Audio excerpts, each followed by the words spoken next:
So we just finished with this culverts lesson, and now we can move on to the storm drain shapefile development. So this is basically just reviewing the shapefiles so that you can understand what it takes to create shapefile to build a storm drain system. So we're going to go over these three shapefiles: inlets and junctions, conduits, and outfalls. We'll just be importing them, and we want to import them into the storm drain group or into user layers. That's very important. And then we'll just right click and review the tables. So again, remember, if these pictures don't look very clear because you're using Google Chrome as your browser, just open it in a new tab and it'll look really clear. Okay, so let's go ahead and do this. Go into here, we will select the storm drain group and open our project. And in here in storm drain, you should see conduits, inlet junctions, and outfalls, and just drag and drop on the map. Alrighty, inlets, we'll start with conduits because they're easiest. So open the attribute table, and what you see with conduits is that they require each conduit or each line, it's a polyline shapefile, requires a name. The inlet and outlet node does not have to have any data in it. It can just be placeholder data. It could even be null because the plugin will build this layer, but you do need to have these two fields. The shape, culvert shape, so that needs to be in the specific format specific to EPA Swim, where you have a circular, vertical ellipse, maybe closed rectangle. There's all kinds of different shapes. And if you're wondering what those are, just go to the EPA Swim GUI and open the documentation or open the file menu. You can see those. The maximum depth, that is the diameter or depth of the pipe, the number of barrels, the length of the pipe, and this should be coming from the as-built, not the map, because sometimes on Flow2D you're going to adjust the position of the conduit, and so it might add or remove length from pipe, the length of the pipe. Also, we limit this to the grid cell size. So if we have a 20 by 20 grid cell size, our minimum pipe length will be 0, so you want to make that adjustment before you start. The Manning's roughness coefficient, the inlet offset, outlet offset. In this case, we have the material of the pipe just so that we can use that to help us decide which Mannings to use. And we don't have any notes for Flow2D. And then this would be Geometry 2. Geometry 2 is, in this case, it could be like the width of the conduit, or if you have an arch or something like that, it could be like that. And I don't think we have anything in here that requires more than 2 geometries, so I only have max depth and Geometry 2. I don't need anything in ID field, whether or not it has a flap gate, and then if you have some losses. Looks like I only have average loss on this one. So if you need to add some fields to this shapefile, it's very simple. You just click this guy right here, toggle editing, and then you can add the fields. No, sorry, not add a feature, excuse me, add a field. And it's pretty simple. You'll just name the field. So we can do average or different kinds of losses. So if you have an average loss, you might have like, I think, let's get back here real quick. And this will tell us what we need for conduits. Let's open this up. So we need all of these fields, but we don't use all of them. So entry loss coefficient, exit loss coefficient, average loss, and flap gate. So we can add a couple of missing fields here. So let's call this ENT loss, and that'll be our entry loss coefficient. It's a decimal value, and you can just change this precision if you want. So this is the length of the variable including the decimal, and this is the precision, so in this case it would be 3 decimal places. So I click OK, and then you can see that that added that field. One more time we can do the same thing, new field, and this will be the exit loss coefficient, and same thing, decimal number, click OK, and then you can fill in this data for these different conduits. And filling in the data is basically selecting the pipe or understanding the material and applying a loss coefficient for that. We're just going to leave those all null for now. Save, click Save, and turn the editor off, and that gives you your final corrected fields for that shapefile. let's go ahead and do the same thing with, let's see, we got the inlets and junctions. Let's open this one. So on this one, we might need clogging factor or a few others. Let's see what we have. And there's some information here about these individual variables and what they, what kind of information, what kind of variable they need to be. So let's go to inlets and junctions. So inlets are anything that connects to the Flow 2D surface and accepts water to as an inlet, say a catch basin, a curb and gutter, a grate, anything like that that should bring water, or even like a head wall, anything that would bring water into this system. So these need a name. They need an invert elevation.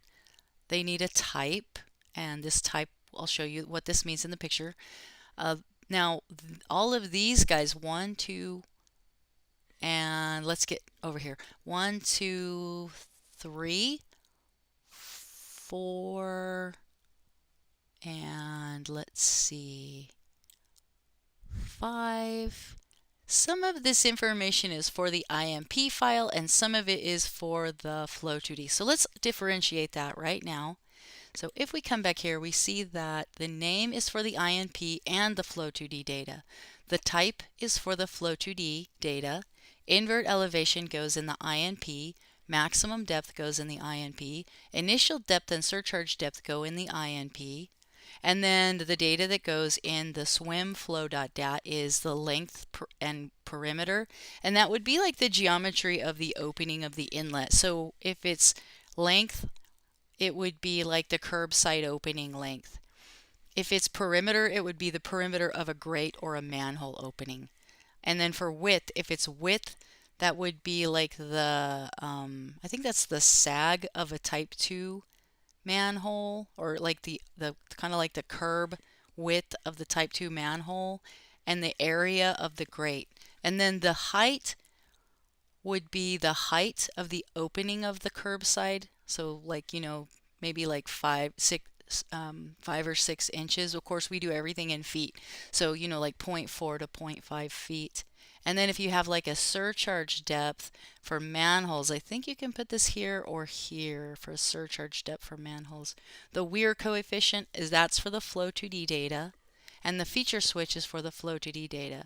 The feature switch, I know it says not required, but it actually needs to be given a 0. It should be defaulting it to 0. And this just tells Flow 2D if your type 4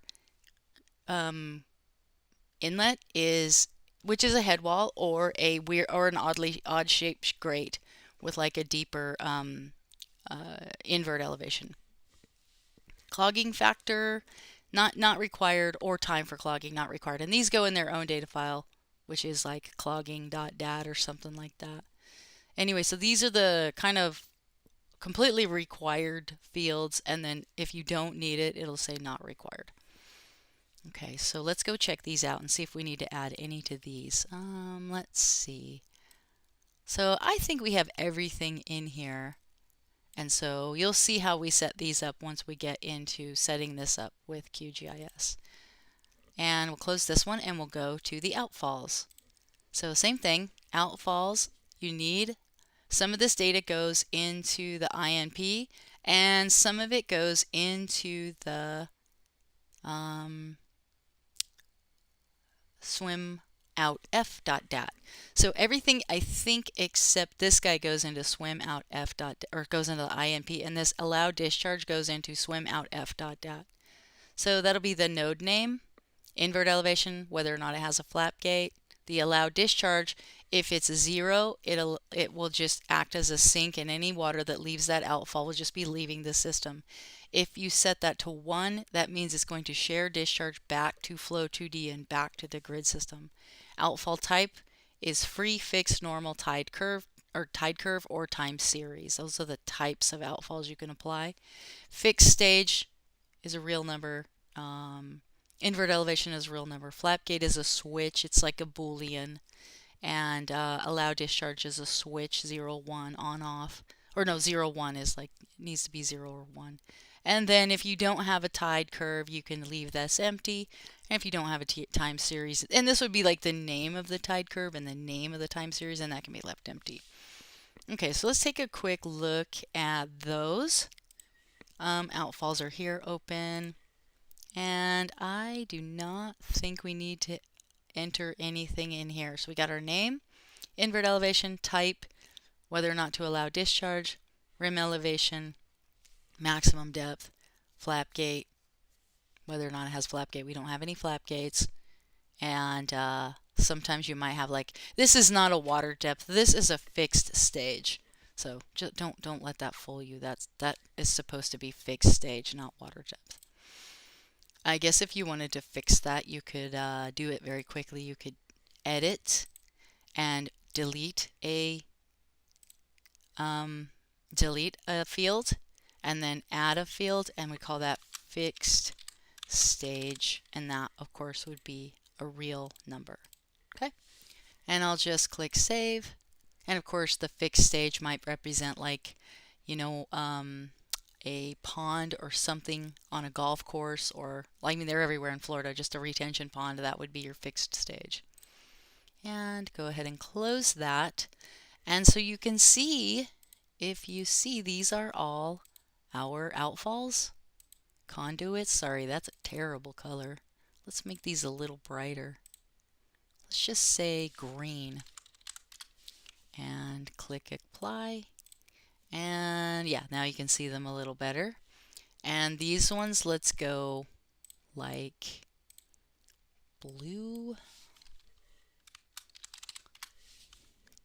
And make it like 0.5 just so we can see that a little better. And those are our conduits, and then our inlets and junctions. Why don't we make those? They are okay. They're not too bad. Now, that's kind of the end of this lesson. Let's make sure I didn't forget anything.